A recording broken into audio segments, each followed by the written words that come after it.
अस्सलाम वालेकुम viewers, rich Pakistan का नया एपिसोड लिए मैं हूं आपका मेजबान अब्दुर्रहमान। आज डिस्कस करते हैं आज की दो इंटरेस्टिंग न्यूज। पाकिस्तान में तेल और गैस पैदा करने वाली सबसे बड़ी कंपनी ओजीडीसीएल ने मुल्क में टाइट गैस के नए जखायर से गैस की पैदावार शुरू कर दी है। टाइट गैस गैस की एक ऐसी किस्म है जो कि जेर ज़मीन मुश्किल जगहों पे पाई जाती है, टाइट रॉक्स के अंदर पाई जाती है, निकालना मुश्किल होता है।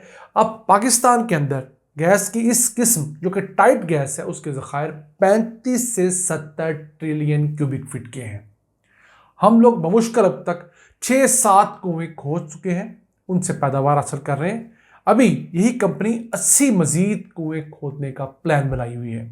इससे आज की वीडियो में डिस्कस करेंगे और आपको बताएंगे मजीद तफसीलात क्या है। जबकि आज की दूसरी खबर, कराची के अंदर फूड एंड एग्रीकल्चर एक्सपो इख्तिताम पजीर हुई है। इसका मकसद पाकिस्तान की ज़राई मसनूआत को दुनिया भर के सारिफीन और कंपनीज के साथ कोलैबोरेट करवाना था। इस एग्जीबिशन में 80 ममालिक की 800 कंपनियां शरीक हुई हैं।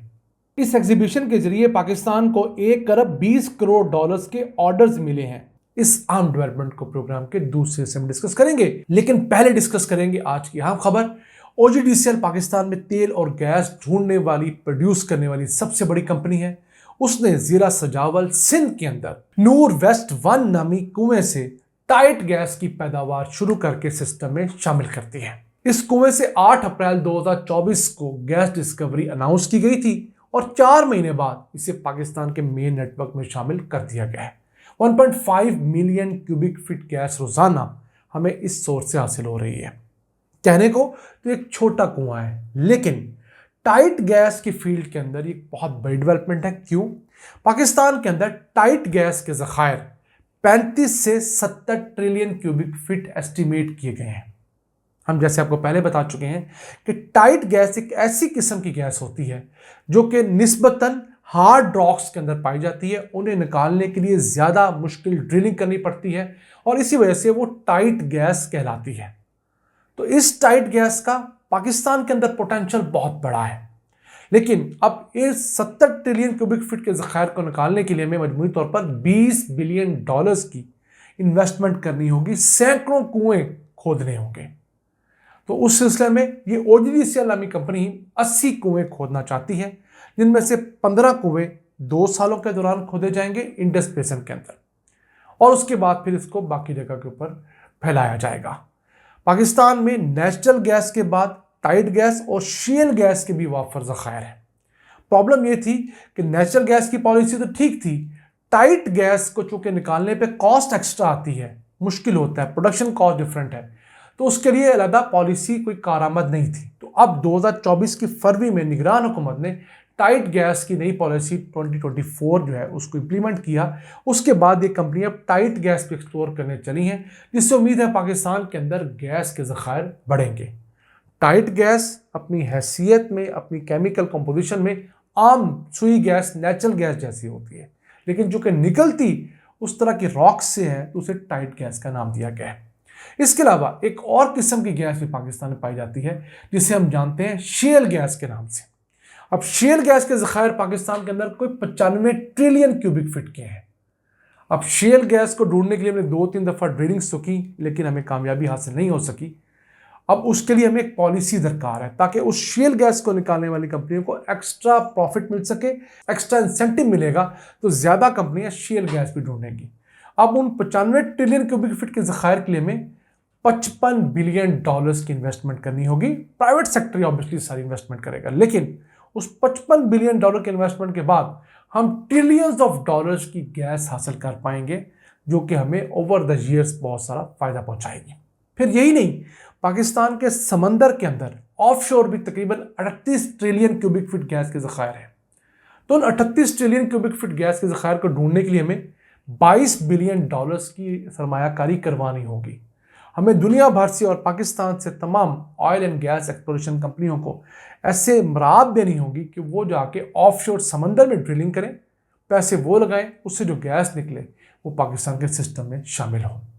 तो मजमूई तौर पर अगर हम डिस्कस करें, पाकिस्तान के गैस सेक्टर को अगर हमने बढ़ाना है और 200 ट्रिलियन क्यूबिक फीट गैस के ज़खायर एक्सप्लोर करने हैं, जिसमें नेचुरल गैस भी है, शेल भी है और टाइट भी है, तो हमें 165 बिलियन डॉलर्स की इन्वेस्टमेंट ओवर द ईयर्स करनी होगी। जब हम ये इन्वेस्टमेंट कर देंगे तो उसके बाद जाके हमें बहुत सारे फवायद हासिल होंगे। अब जो आज हम डिस्कस कर रहे हैं टाइट गैस, इसका पहला कुआं जो दरियाफ्त हुआ था वो सन 2009 में हुआ था। उससे प्रोडक्शन का आगाज 4 साल बाद जाके 2013 में हुआ था। रहमान 10-1 नामी कुआं था और ये 10 मिलियन क्यूबिक फीट गैस अभी भी सिस्टम में शामिल कर रहा है। तो उम्मीद करते हैं कि टाइट गैस की पॉलिसी के बाद अब मजीद कंपनियां इस तरफ आएंगी और पाकिस्तान के नेटवर्क के अंदर गैस की शमूलियत को मुमकिन बनाएंगी। आइए चलते हैं आज की दूसरी खबर की तरफ। पाकिस्तान दुनिया का बड़ा ज़रूरी मुल्क तस्वर होता है, लेकिन हम लोग अपने ज़रूरी अनाज से बाई प्रोडक्ट्स बनाने में बहुत कमज़ोर हैं। हमारा किसान जैसे कोई चीज़ बनाता है वैसे उसे आगे बेच देता है। अगर बाई प्रोडक्ट बना ले तो 2-3 गुना ज़्यादा पैसे कमाएगा। उस सिलसिले में पाकिस्तान के अंदर अभी एक फूड एंड एग्रीकल्चर एक्सपो अख्ताम पजीर हुई है कराची में, जिसमें दुनिया के 70 ममालिक से 800 कंपनियों ने आकर अपने स्टॉल्स लगाए हैं। उसके अंदर पाकिस्तानी किसान, पाकिस्तानी एंटरप्रेन्योर्स और उन कंपनियों का कोलैबोरेशन हुआ है। और इसके अंदर एक यूरोपियन यूनियन का प्रोजेक्ट है ग्रास्प के नाम से, जिसमें किसानों को अपनी चीज़ों को वैल्यू ऐड करना सिखाया जाता है। मसलन अचार बनाना, मुरब्बा बनाना, जैम बनाना और मुख्तलिफ चीज़ें जो ज़रूरी चीज़ों से बन सकती हैं। इस एग्जीबिशन के जरिए पाकिस्तान को 1 अरब 20 करोड़ डॉलर्स के ऑर्डर्स मिले हैं। अब चाइना की अगर तरक्की को आप स्टडी करें तो चाइना ने जिस चीज़ से अपनी एक्सपोर्ट्स बढ़ाई हैं उनमें एक बहुत बड़ा फैक्टर ये इंटरनेशनल एग्जीबिशंस भी हैं। अगर दुनिया भर की बात करें तो सालाना कोई 31,000 एग्जीबिशंस होती हैं, जिनमें 50 लाख कंपनियां अपनी प्रोडक्ट डिस्प्ले करती हैं। कोई 35 करोड़ मुख्तलिफ लोग और कंपनियां आकर प्रोडक्ट्स को देखते हैं। वहाँ पर ट्रिलियंस ऑफ डॉलर्स का बिजनेस होता है, आपस में जॉइंट वेंचर होते हैं। अब इन 31,000 एग्जीबिशंस पर सिर्फ 14 बिलियन डॉलर्स लागत आती है। अब इन 31,000 में से तकरीबन 10-11 हज़ार एग्जीबिशंस तो सिर्फ चाइना में होती हैं 1 साल के अंदर। ऐसे ही तो सारी दुनिया जाके चाइना नहीं पहुंचती। अब पाकिस्तान के जो बड़े बड़े इंपोर्टर्स हैं वो अपनी फील्ड की किसी भी चाइनीज़ एग्जीबिशन में ज़रूर जाते हैं, अपनी जेब से पैसा खर्चते हैं, वहाँ पर जाकर होटल में रहते हैं, उस एग्जीबिशन में जाते हैं। उसमें 100, 200, 500, 1000 कंपनियाँ मौजूद होती हैं। सबकी आपको प्रोडक्ट्स एक छत तले मिलती है, कम्पिटिटिव रेट्स मिलता है, वहाँ पर आपके ताल्लुकात बनते हैं, आप ऑर्डर प्लेस करते हैं और आपको चीज़ें पहुँच जाती हैं। ये किसी और तरीके से मुमकिन नहीं है।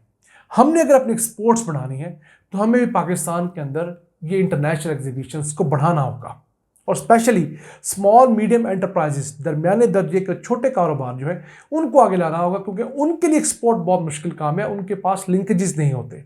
बड़ी बड़ी कंपनियां और बड़े बड़े बिजनेसेस तो अपने लिंक्स डेवलप कर लेते हैं, तो छोटे और दरमियाने दर्जे के जो कारोबार हैं, सनतें हैं, उनको आप एग्जीबिशंस के थ्रू मौका देते हैं। वहाँ पर इंटरनेशनल डेलीगेट्स अपनी जेब से पैसा खर्च करके आते हैं और वहाँ पर आपकी जो कोलैबोरेशन होती है तो उससे आपका बिजनेस बढ़ता है। हम मिसाल देते हैं कि जो दुबई एक्सपो हुई थी 2020, जो कि अगले 2 साल बाद जाके हुई, उसके अंदर दुबई ने सिर्फ 7 बिलियन डॉलर्स इन्वेस्ट किया था और उसकी जीडीपी में ऐड कितना हुआ, 42 बिलियन डॉलर्स। 6 गुना पैसे उसके जीडीपी में ऐड हुए सिर्फ उस एक एग्जीबिशन की वजह से। सियाह आए, खाना खाया, रहाइश हासिल की, वहाँ पर बिजनेस किया, वहाँ पर मुख्तलिफ किस्म की टूरिज़म की एक्टिविटीज़ की और फिर वहाँ से चले गए। तो हर चीज़ उनकी इस्तेमाल की, उनकी जीडीपी ग्रो की है। तो हमें भी चाहिए कि हम कराची और लाहौर के बाद इस्लामाबाद, सियालकोट, फैसलाबाद और इस तरह के दीगर बड़े शहरों के अंदर एग्जीबिशन सेंटर्स बनाएं, एग्जीबिशंस करें, ताकि हमारे वहाँ के ताजर, वहाँ के बिजनेसेस ग्रो कर सकें। तो ये था आज का एपिसोड। हमें उम्मीद आपको पसंद आएगा। अपनी सजेशंस, अपनी आरा से हमें आगाह रखा करें। अपने मेज़बान अब्दुल रहमान को इजाज़त दीजिए। अल्लाह निगहबान।